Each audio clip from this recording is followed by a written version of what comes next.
What up? It's Coach Jordan back with another Shooting Supplies. If you want to get on the show, DM me. Make sure you follow me or subscribe or whatever you're watching this. Share this. But we about to get into it. Let's go. So to start off, for one, he dips the ball really low. Actually, yeah, kind of low. I wouldn't go that low if I was him. And also, he has a low release point, right? And the way it looks, it doesn't seem like he has enough strength. So that's what usually causes a low release point, is lack of strength. Like, it's going to be hard to get that off. Like, I'm not a big fan of changing people's form, by the way. Like, I really don't want to tell kids that that's what they have to do. If there's ways I can avoid that, I would avoid that. But, I mean, to get off a low release point is very hard. Like, your shot's just going to get blocked a lot. It's just what it is. That's what happens. And so he'd be one of the students I'd say you got to do form shots, start your form over, do one-handed form shooting, eyebrow level or somewhere around there, wherever's comfortable.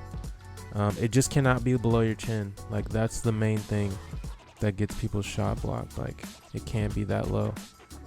And also the way he jumps is he's using a lot of leg power instead of just like pure rhythm. And I think that's from his form. And if you look how he shoots, that's how little kids shoot, right, when they first start to shoot. And I'm not a fan of kids shooting threes. If you're not in middle school, I don't think anybody should be shooting threes unless you really got it like that. I don't think you should be shooting threes before middle school, because then that gives you a chance to work on your form and your strength and your rhythm. And then by the time you hit that age where you can shoot threes, then I think it's better off. But yeah, for him, also, yeah, you can tell the way he jumps, that's what it is. He's like forcing it instead of leaning back and letting his legs sweep under. That's a sign of lack of strength.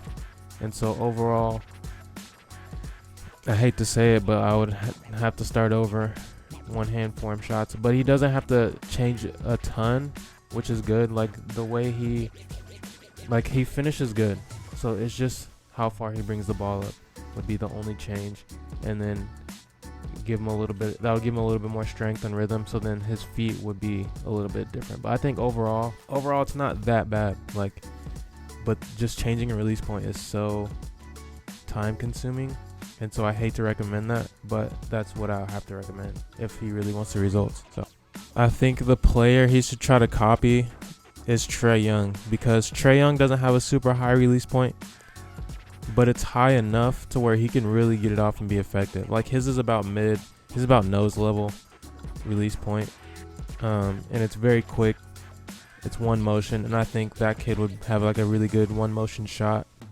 So I think if I was him, that's who I would look at and try to emulate as far as jump shooting. I think Trae Young would be a good fit.